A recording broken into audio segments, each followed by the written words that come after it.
You slip into life from the comfort of your mother's body, born live into the dense, warm, humid air of the Amazon. Your mom leaves you the moment she pushes you out, not seeing the difference between giving birth and pooping. You and your siblings scatter in all directions, and the jungle doesn't care that you're new here. He was a great sibling anyway. At the moment, you're only a couple of feet long, and honestly, kinda cute. Jaguars, caimans, and even large birds would find a meal like you irresistible, but you know how to disappear. In the river, you blend in with the brown, murky current, slipping unnoticed beneath the surface. It feels almost fun, but playing in the water makes you hungry, so it's time to get serious. Your senses, though still developing, are already sharp enough to pick up movement in the water. You notice a small fish darting by, a perfect target. You freeze, letting the current carry you, getting closer and closer. Your jaws clamp down with shocking speed, and your first kill is yours. It's a tiny victory, but a victory nonetheless. The first of many. You want to grow fast. Out here, survival is all about getting big, strong, and sneaky.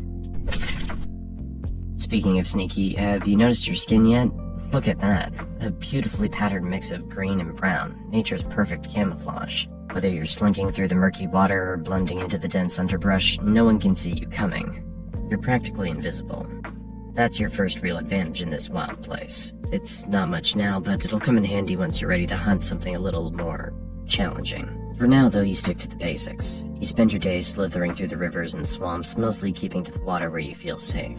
Your eyes and nostrils stay just above the surface as you gently slide through, waiting for an unsuspecting snack to wander a little too close. As you rest just below the surface, you spot a tasty target, a small rodent, foolish enough to venture right up to the water's edge. You wait, patiently. And then you strike with lightning speed, wrapping your coils around it, squeezing tight until it's over. Dinner served. Not bad. You've entered the juvenile phase of your life and things are starting to get interesting. You're bigger now, faster and stronger. And your prey? Well, you've moved up in the world. Small frogs and fish just don't cut it anymore. Now you've got your eyes on something more substantial, like capybaras. Yeah, the world's largest rodent's on your menu now. Oh, that was close.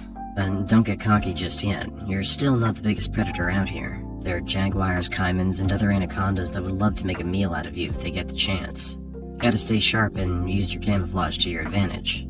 Oh wait, it's a caiman basking on the riverbank. It's not huge, probably a juvenile like you, but it's still a risky move. You think about it for a moment, weighing your options. Should you go for it? Could be your first big test as a hunter. Why not?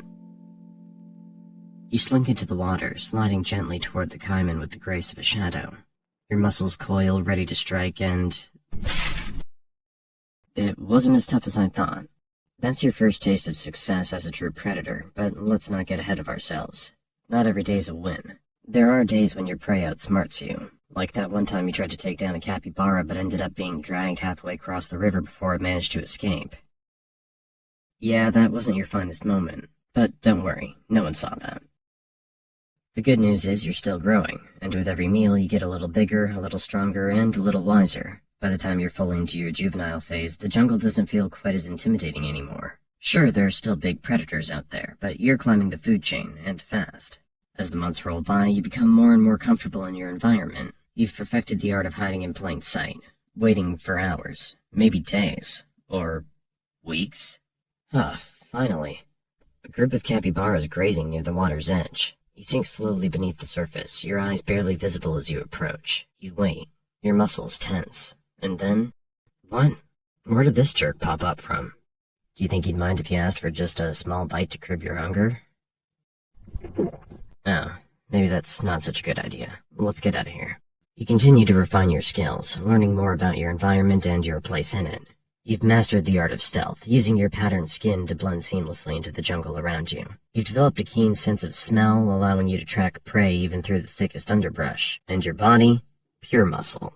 At this point, you're no longer just a juvenile anaconda. You're approaching adulthood. You've reached a size that commands respect, or at least some healthy fear from most of the creatures in this territory. At over 15 feet long and still growing, you're a true force to be reckoned with. No more small-time snacks for you. You've graduated to bigger prey. And by bigger, we're talking deer, wild pigs, and even the occasional caiman that dares to cross your path. As you grow, the jungle becomes more crowded, and you need a place to call your own. It's time to search for a territory, a safe space where you can hunt, rest, and hunt. You slither through the dense jungle, exploring every corner, crossing rivers, climbing over fallen logs, and navigating the thick underbrush. You need to find a secluded area, somewhere near water, with plenty of prey but far from other predators. After days of searching, you find the perfect spot, a quiet stretch of river hidden beneath a canopy of trees. The perfect territory. You mark the area with your scent, claiming it as your own. This is where you'll live out the next chapter of your life. And speaking of the next chapter, it's time for something new. Mating. It's not just about survival anymore, now it's about passing on your genes. As mating season arrives, you begin to pick up the scent of a potential mate nearby. You follow the trail, slithering through the thick jungle and dense swamp till you find another anaconda, a female. What a beauty. The courtship begins. It's a slow, winding dance as the two of you coil around each other. For hours you move together in a mesmerizing spiral until finally the deed is done. The female will carry out your legacy. Several months later, as a female, you find a secluded area to give birth. You don't lay eggs like many other snakes. Instead, you give birth to live young. Between 20 to 40 baby anacondas will enter the world, much like you did years ago. But your job's done. You leave, never to see the offspring, knowing that most of them won't survive their first year. Honestly, there's no real difference between giving birth and pooping for an anaconda. In both cases, you're just pushing something out and leaving it behind. Anyway, let's get back to some fun now.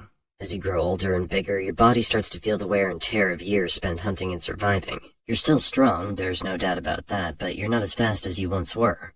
The youthful energy that once fueled your every hunt is starting to fade, and you find yourself needing to be a little more strategic with your moves. As you lie submerged in the cool waters of a river, you sense something moving nearby. It's a capybara, casually grazing at the water's edge. Normally you wouldn't bother with something as small as a capybara anymore, but today you're feeling a little nostalgic. After all, it's been a while since you last took one down, and there's something satisfying about going back to where it all started. You wait, watching, your body completely still beneath the water's surface. The capybara inches closer, oblivious to the danger lurking just beneath its feet, and then, in a flash, you strike. Your coils wrap around the capybara in an instant, and within moments, it's over. You've still got it. But as you swallow your meal, you can't help but notice that it's not quite as satisfying as it used to be. Sure, the thrill of the hunt is still there, but something's changed. You've grown, not just physically, but mentally. One day as you stalk a young deer near the water's edge, you sense that something's different. Your muscles coil, ready to strike, but just as you lunge, something goes wrong. The deer senses you at the last second and bolts. You try to chase, but your body doesn't move as quickly as it used to. You miss. The deer escapes. It's the first failed hunt in a long time, but something feels different this time. You feel the exhaustion deep in your muscles, the weight of the years finally catching up with you. You slither back to the water, but you know that it won't get easier from here. In reality, most anacondas don't die in battle. They simply grow too slow and too tired. Eventually, the jungle takes them back.